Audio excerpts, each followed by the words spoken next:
নামি দামি সেলিব্রিটিকে দিয়ে অ্যাডভার্টাইজ না করাতে পারলে আপনার ফুড প্রোডাক্ট খুব একটা জনপ্রিয় হবে না, আপনার ব্যবসাতেও নাকি খুব একটা উন্নতি হবে না। কে বলেছে বলুন তো এই ধরনের কথা?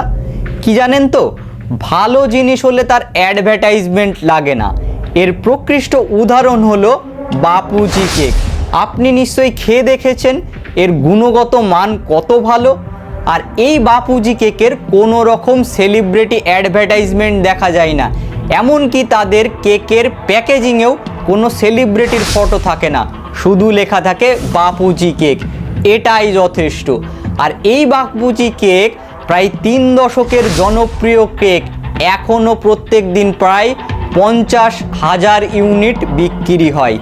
এই বাপুজি কেক শুরু হয়েছিল হাওড়া থেকে 1973 সালে অলোকেশ জানার হাত ধরে।